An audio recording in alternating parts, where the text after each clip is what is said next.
ไปดีเด้อเนาะ ถ่ายคลิปถ่ายคลิปมันไรโทรมาจริง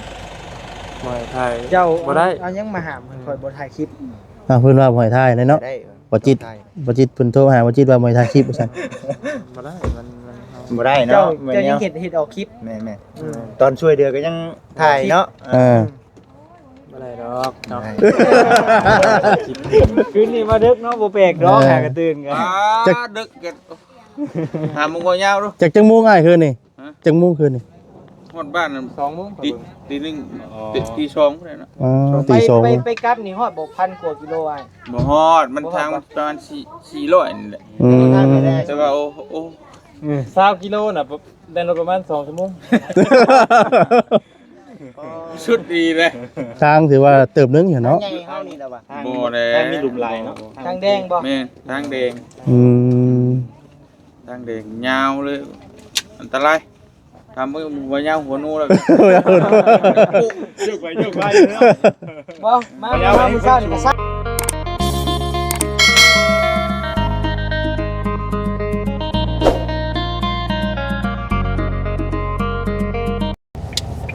เสียงไม่ถือใหม่ดิ พี่น้องเนาะกราบทักทายสบายดีเด้อสบายดีและสวัสดีพ่อแม่พี่น้อง FC กันเบิดสู่คู่สู่คนพี่น้องเนาะเอาพอๆกันคือเก่าพี่น้องเนาะมื้อนี้ก็เป็นมื้อสำคัญ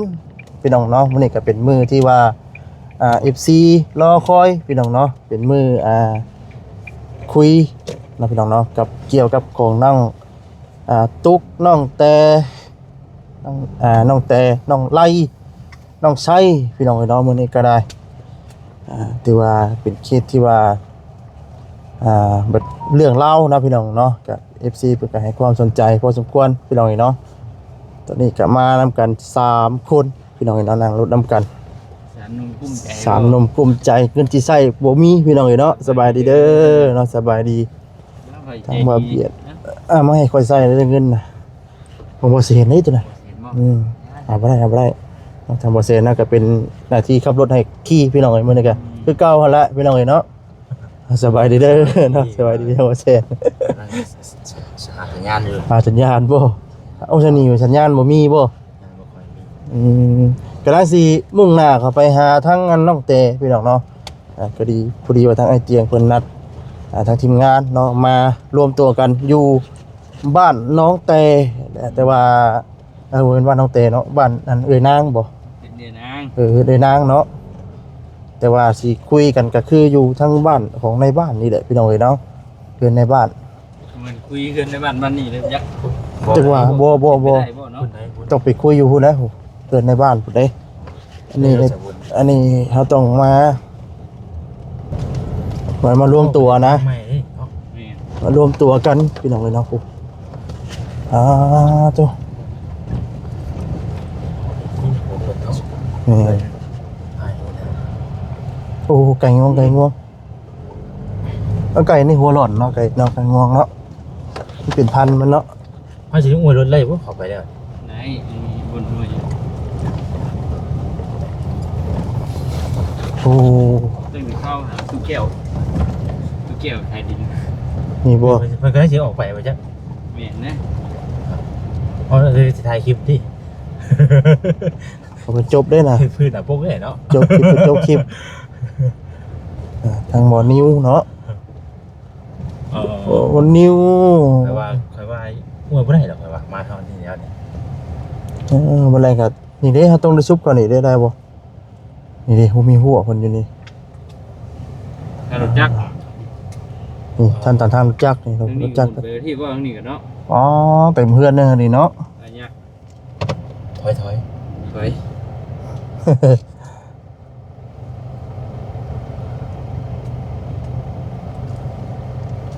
มาเฮาถอยแล้วเด้เนาะ ต้องได้ถอยเลย นี่โยบนรถจักรก็ได้หัวทีละคันแหละ ไปนอนลงไปหาทางน้องเพิ่นก่อนพี่น้องเอ้ยจังใดเนาะ ลงมวนค่อย น้อยเนาะ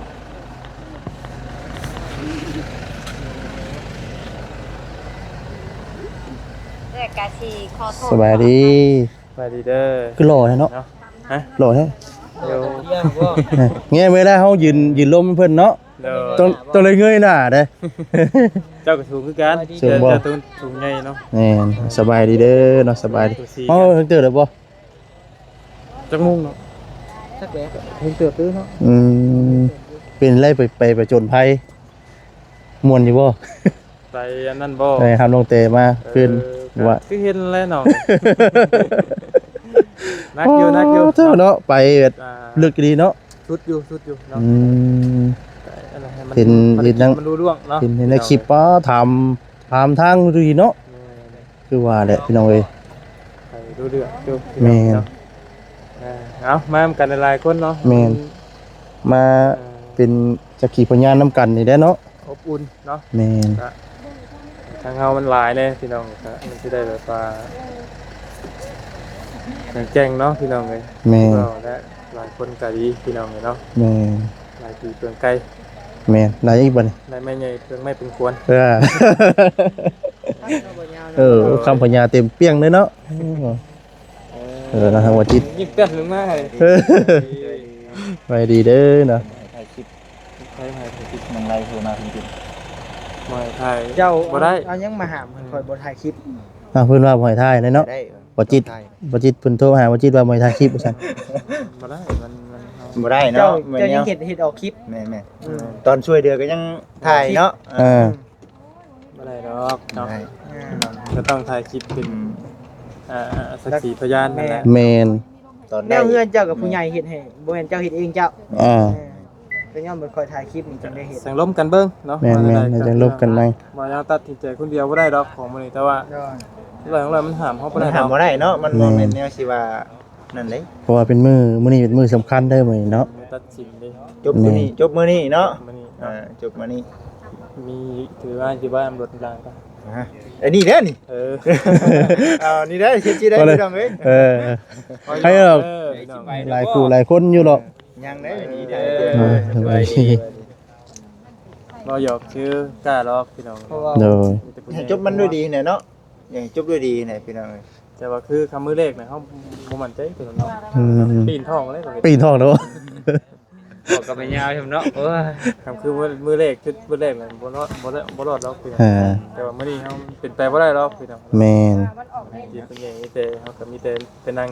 ข้างเพิ่นเว้าซื้อ เป็นจักขีพยานนํกันเนาะ มื้อนี้ไป ดูหลายตาเนาะแม่นเคยเห็นแต่เอ้ยบุญ โอ้เนาะสบายดีเนาะสบายดี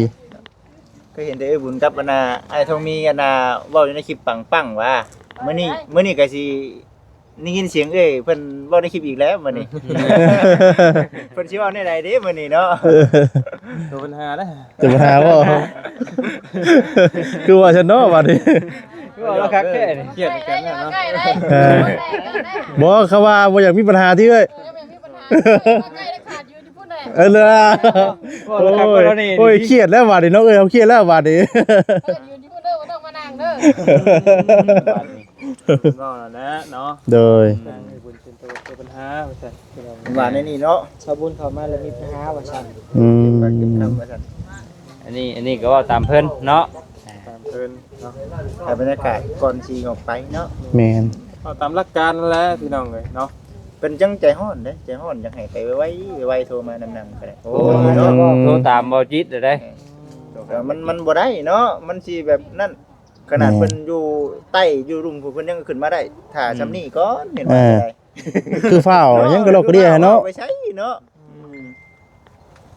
เอาเบิ่งไป ถ้าทีมมานำพี่น้องเพิ่นสิว่าจังไดเนาะ แม่น ตัวกำลังโทรมาที่นี่คือว่าที่ออกมาจากบ้าน อืม จบอยู่ดอก ไอเตียกำลังเดินทางมาอยู่นี่เนาะ คุณละถามน้องคนเองคุณละเนาะคืออะไรเนาะ โด บร ย ร โด ยาย กาศซะแล้วเนาะ นี่ บรรยากาศ บรรยากาศดีน้องบรรยากาศ เฮาเนาะ ไป ไปเนาะไป โดย สบายดี น้ำสบายดีอ่า ใช้กาแฟฮะ เอ้า ใช้กาแฟ ตั้งแต่เนาะ ช่วงที่ถามหากาแฟเลย บอกกับเป้ช่ำช่วงนี้มีใครย่องได้บ่ย่อง เนาะเลยตรงเนาะ อ่าตัวมืดบ่ คิดได้ตรงนี่ กินแล้วโอ้ยน่ะแปแล้วแปแล้ว ใหญ่ซ้ำเนาะ กำลังตรงช่วงปลายเดือนติแม่อีกแล้วบ่ จังได้บาดนี้สิเตรียม โตไปพุ่นแต่บ่ยาว มีแต่ล่อคนหน้าเฮาและเราหน้าทีมเฮานะพี่น้อง อืม ว่าจังได๋ครับไปเนาะบ่จิตบ่เพิ่นมาถ่ายคลิปบ่ ใช่น่ะ โทรมาหาบ่จิตเมื่อกี้ นี่ผู้นี้แหละตรงนี่ เป็นเต็มให้กวนปีกบ้างเลยเด้ หาทั่วเพื่อนพี่ตรงอยู่บัดนี่เนาะ เด้อ เจ้าไปได้ก็บ่จิตถ่ายคลิปเพิ่นบ่ให้ถ่ายคลิป ไปนำกันหลายคนก็ได้เพิ่นว่าบ่ให้ถ่ายคลิป อืม อันนี้คือคำสั่งน้องไรหรือผู้ใด คำสั่งน้อง คำ ไล่ สั่งไว้ คำสั่งไว้ตัวนี้ น้องไร น้องไล่สร้าง เราเป็นสั่งมา สั่งเจ้ามาแม่นเหรอวะ เพิ่นเป็นคนเว้าเนาะจังว่ากันพี่น้องสิว่าได้ไดเนาะ แม่บ่ล่ะไอ้เตียงบ่ล่ะขนาดมันบ่ มาแล้ว ห่วยหาก็ออกแต่บ้านคือไว้แท้ ไว้เฮ็ดบ่กิน ไอ้ยาวตัวได้ไอ้ยาวได้ แม่นนะ ด้วย กระทบมา เอาสิไปเรียนรถอยู่เทป บ่ได้แล้วอยู่นี่แหละ ถอยออกน้ำกันนี่แหละ ถอยออกไปเลยเนาะมันสิมีทางนึงแวะอยู่หั่นเด้ สบายดีล่ะสบายดี ให้น่ะ ไป โอ้จีบเด้อ เอ้า เดี๋ยวได้เฮ้ยบ่เห็นไปก็จะจีบ เห็นว่าเป็นวัยรุ่นกันเนาะ เราหยอกเด้อ เอาเราเป็นไปรุ่นเนาะ แม่นเราเป็นหนุ่มโสดเด้ ใหญ่ไว้ใช่ป่ะ สบายดีเนาะสบายดี น้องยังเกาะเจ้า น้องกองค อ้าว เรียนเนาะ ของคำสบายดีเด้อบ่ของคำเด้อ ำกองคำ เนาะ เนี่ยเป็นสาวได้เนาะ งามเนาะ เลี้ยงมาแต่น้อยพี่น้องเนาะคนนี้ก็ได้ เจ้าบ่เลี้ยง แม่แล้วแหละ ขับอยู่บ่ลูกเคยนี่ขับอยู่บ่ ครับแล้ว โอ้พ่อเฒ่า เรา พ่อเฒ่าเงี้ยว พวกเรายาว ใจพูดกับปันไรล็อก ไปลูกไปน้อยยังเป็นอะไรเนาะ มาแต่โรงเรียน เนาะเตียงเพิ่นก็มาเด้อโอเคสบายเด้อเนาะสบายดีเนาะ ช่องไหนเด้นี่ เฮ้ยหลายช่องอยู่หมุนเลย 360องศาเด้ ตื่นบ่ แล้วก็ หาจะตื่นบ่ เฮ้ยอย่าเว้าดัง คืนนี้มาดึกเนาะบ่แปลกดอกหากระตื่นกัน ดึกกันหามึงบ่ยาวดู จากจังมุ้งอ้ายคืนนี่จังมุ้งคืนนี่ ฮอดบ้านนั่น 2 โมง ตีหนึ่งตีสองเลยนะ อ๋อ ไป ตีสอง ไปกลับนี่ฮอดบ่พันกว่ากิโลอ่ะ บ่ฮอดมันทางประมาณ400นี่แหละ อืม แต่ว่าโอ้ 20กิโลน่ะเดินรถประมาณ2 ชั่วโมง ชุดดีเลย ทางถือว่าเติบนึงอยู่เนาะ ใหญ่เฮานี่ล่ะว่ะ บ่แล้ ทางมีหลุมลายเนาะ ทางแดงบ่ แม่ทางแดง อืม ทางแดงยาวเลยอันตรายทำมือบ่ยาวหัวนูแล้ว ยกไปเนาะ บ่มามื้อเช้านี่ก็ซ้ำอีกได้ แม่น บ่แม่นเนาะผู้นั้นน่ะซ้ำเนาะ ไผ หัวชนนั่นฟ้ารถเท่าไหร่ ไปชานะ อะไรบ่ ไป เดี๋ยวไปอัน ไป นั่นได้ยันเพิ่นถ่ายอยู่ แม่น โดย คุยกันอยู่พุ่นเนาะ โดย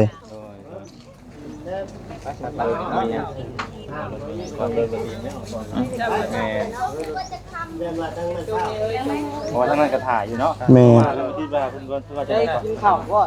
ถ่ายคลิป แต่ว่าทางในบ้านเพิ่นหาแล้ว แล้ว ในบ้านเพิ่นหาในบ้านบ่ได้เว้าดอก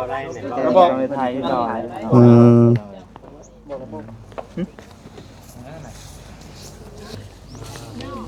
จังได๋บัน ได้เตียงมีก็เป็นลูกเคยได้เฮาน่ะ โอ้ยขอให้บ่นี่ก็ให้ท่านได้แล้วอยู่ หมอเอ้ยเด้ ผู้ยาวอีกทาง หมอเอ้ยนี่หมอเอ้ยดิ มีเอื้อยอยู่ดิเคยเที่ยวอยู่ดิ โมเมนต์นะว่าเอื้อยน่ะเห็นเอื้อยก่อนก็ เห็นอะไรเอ้ยกะ เห็นอยู่ใช้ เห็นโทรศัพท์ กินนี่โทรมา เดี๋ยวบอกเลยนะเราไว้รับไม่ได้ก็บอก ก็แล้วแต่บ่เตียง อะไร ไปเตรียม บ่ เตรียมก่อนดิ เตียงได้นี่ เอ้า อีกบ่เตียงอีกวันเลย 200ล้าน เอามาเตียงมา นี่ ทำ2บาท ยืมก่อน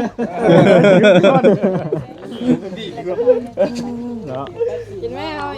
กินน้ำกิน คำ2บาทก็จะได้เฮ้ยเดี๋ยวนี้บ่ โอ้ได้ โอ้หลาย 2 บาท2 บาทก็100 ล้าน เพิ่นโทรมาบอกว่าบ่ให้ถ่ายคลิปน้องไรเจ้าตอบบัตรนี่เลยจะสิตอบบัตรจะได้ตอน ให้บ่ให้ถ่ายคลิป น้องไร ไปเบิ่งจริงก่อน เออ ข้าวเลย ม เออนะ ไปต้น กินไปไว้มันนั่นอยู่พวกแม่นก็ซื้ออันนี้ไปอยู่เพราะว่าพ่อบ้านเพิ่นก็โทรให้สั่งให้ซื้อนี่กินแล้วอยากไปนะ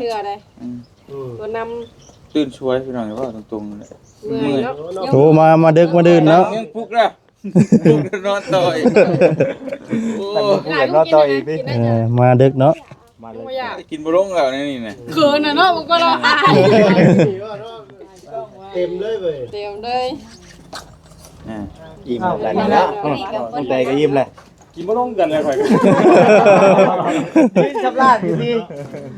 นี่แต่ว่ากินบ่ลงจริง คือมาถ่ายแต่ข่อยผู้เดียวมาจัดได้ดิ มันกดดันอยู่ดิ เด้ถ่ายรูปคนนั้นหน่อยดีกว่าบ่ได้ถ่ายแต่ไม่น่ะ ได้อีกได้นี่ได้อีกน้อยได้นี่ ถ่ายรูปก็ระวัง ใส่หูลูก ๆมาบ่เตียงมากินน้องอันอินเดียตัวซั่นได้ อันนี้จะเป็นสาวเลยดิ ซ้ำแม่ละ ก็มันช้ โอ้ยสองนี่ว่า เรียกใช่ ก็บ่ถึงหรอกยันบ่ถึงว่า ให้ตู้เย็กไว้ด้วยไป สีได้แล้ว แค่นั้นแต่ติงเย็กก็ยังบ่ช้ำยอมรับเขาบ่ยาวคนอื่นสู้ไว้อยู่ เรียนอยู่ในบ้านนี่บ่นะโรงเรียนใหญ่นี่บ่ คนบ่เลยติ ตอนตะกี้เรียนป .1 ตอนนั้นนะตะกี้นั่นเรียนน่ะบ่ตะกี้แต่บ่เตียงบ่เตียง เข้าแล้วบ่ ยังเนาะ แล้วเข้าห้องนี้โยนบ่นึงเลย เกิดไปเนาะ รู้เรื่องนี่เว้ย ปี 6 ปี5 ปี6 ปีได้ มันนั่นแหละ ละวันนี้ชื่อขนมนั่นนี่ ไปไป นี่แหละ ยูทูบเบอร์ถือกล้อง เอาเป็นยูทูบเบอร์เด้ดิ เราเป็นอะไรแล้วคนติดตามนะ ก็ดูเตาบ่หลายนะ บ่ไรนะ บัด ว้า 3,000 30,000เห็นป่ะ ฮะ บ่หลาย30,000 คือว่า 3,000กูเบิ่งอยู่ มื้อนี้ต้องได้เพิ่มขึ้นแน่นอนมื้อนี้เนาะ แม่ พัก ปะเนาะเดี๋ยวทางในบ้านเพิ่นถ่ายอยู่เนาะ ไปพูดละทางบ้านทางพูดละ ไปเนาะเฮาก็ ไปเลือกเลยว่าจะขึ้นขั้นใดเนาะไปเล่นกีฬาต่อจ้าวันนี้ค่ะ แต่ว่าเลย ไปแข่งกีฬาแต่เลย ใครจะขึ้นขั้นนี้โกดสั่งเสียก่อน สร้างเสีย เบิ่งในคลิปเอายาวเด้อ เบิ่งแล้วเบิ่งแล้ว รถบุกอยู่ดีที่ว่า ไปเด้อ ไปเนาะ ไปเนาะ เฮาก็พุ่นแหละแสนที่เก้าพี่น้องเนาะไปพบก็กันอยู่บ้านเพื่อนในบ้านพี่น้องเอ้ยเนาะโอ้ย บ่จิตถอยเลยเนาะ จิตบ่ยอมเรียกแล้วว่ะถอยยาวต่อเลยแล้วว่ะ อ๋อโอ้พี่น้องเอ้ยเนาะเดินทางพุ่นแหละหาทั้งบ้านในบ้านพี่น้องเอ้ยเนาะเรียกว่าจิตเรียกพุ่น กระจังหน้ารุดเลยลุงนี่ดิ้วหมดเย็ดลีอ่ะเนาะ โอ้โดนแล้วก็เลยเฮาบ่กระตายกันเนาะ บุกคุณกี่บ่ว่าจิตเพิ่นมาเรียกนี้ โอ้ย ว่าจิตเพิ่นมาเรียกอยู่พี่นี่ว่าจิตนี่ บ่จิตกันเนาะ มาเรียวอยู่พี่เนาะ แหน่ ไปก่อนเดี๋ยวเลย เคยไปก่อนเดี๋ยว เนาะเจ้าก็ได้ เคยไปก่อนเด้อ ไว้หลังในบ่เวียด มาเนาะ มันจะโมงของไงมาเตียงไปเลยฮอดได้จัก พอแล้วไอ้เตียง จะฮู้อยู่ว่าเสียเพื่อนในบ้านอยู่เซฟอ่ะ ไม่รู้แล้วว่าเขาจะได้ตามหลังบ่จิตคือเก่าแล้วว่า อ๋อเนาะ ทางก็จอดให้เพิ่นไว้ก่อนทางก็ตามหลัง คนใหญ่คอยเด้อ เด้อ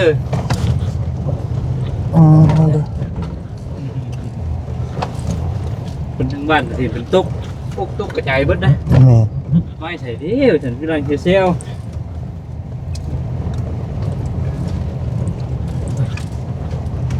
ดีน้ำเหมือนกันนะเว้ย เดี๋ยวคุณเลี้ยวซ้าย ตกเต็ก ได้บ่ ไป จูเลย ปัดถ่าย เจ้า บ่ทั้งส่วนแต่บ่เตียงกันเลยเนาะ ไว้ขนาดเนาะ เอาไปกัน เด้อพี่น้องเด้อ ใช่ถนนทางไปนำพี่น้องเอ้ยเนาะ บรรยากาศตอนทางเดินทางไปพี่น้องเอ้ย พี่น้องเนาะ เอาทุกขั้นตอนพี่น้อง วั เอ้ น ย นี้ เนาะ กำลังมุ่งหน้าไปนุ่นสันบัดนี้เนาะ แม่ แม่น นุ่นสันออกจากดงเงี้ยวไปนุ่นสันต่อพี่น้องเนาะมาทำตัวน้องแต่ไปซั่นซะ ทางก็อู้ยโหดดี กูเซ็งนะหูพอนิ้ว ไปก่อนไปครับผู้คอยไว้บันไดไปยันเองเลย ไปค่อยไปค่อยก็บ่มักปานใดไว้ขอญาต พอขุนมันร้ายเดี๋ยวนี้นะ แม่น หัวใจข่อยรีวิวแบบใดแบบหนึงหั่นนะ พอหัวใจมันสั่นเนาะ แม่น เต้นบ่เป็นจังหวะบ่ หัวใจเต้นบ่ถึงจังว่าเดี๋ยวมันเป็นหัวใจวายนะ พอกันเถอะชอบมันเขาออกคือเก่าเนาะ บ่เพิ่นบ่ได้เอายางมาต่อยมา เพิ่นบ่ได้อุด แม่น ลาดยางนี่ แม่นเพิ่นเอาดินเฮมาถม จะเอาโอ้ เว้ยโดดจั ให้มาต้มแล้วก็ตำ ช่วงมาเบิ่งนี้ลืมทื่อๆมาสิชมทื่อๆมาหั่น เอา หลังเด้อเนาะขับรถก็ได้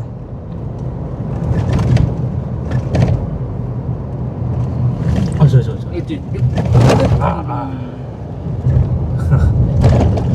มันกะนั่นคือมันบ่อะไรทางนี่นะ ไปเนาะผู้ใดมีแต่ว่าไปเบิ่งน้ำกันยังไงอยู่นุ่นสันบาดทีนี้เนาะ สั่นบ่ ไปพี่น้อง สั่นเนาะ เด้อทางนี้เด้อเนาะเอาสบายดี โอ้ยโดยอีกหน่อยขออีกหน่อยมั้งปลูกปลานิวว้า คนกุ้มไปเนาะ ขดเนาะโอ้ไป เจ้า จะถ่ายทางให้พี่น้องเบิ่งน้ำกันพี่น้องเอ้ยเนาะหลายคนอยู่ได้มื้อนี้นะ แม่น บ่ คน ทางน้องไล่บ่เนาะคือน้องไซบ่เนาะ ใช่ มากันหลายคนปกติแล้วก็ยังว่าเดี๋ยวจังว่ากันเอาว่า น้องไ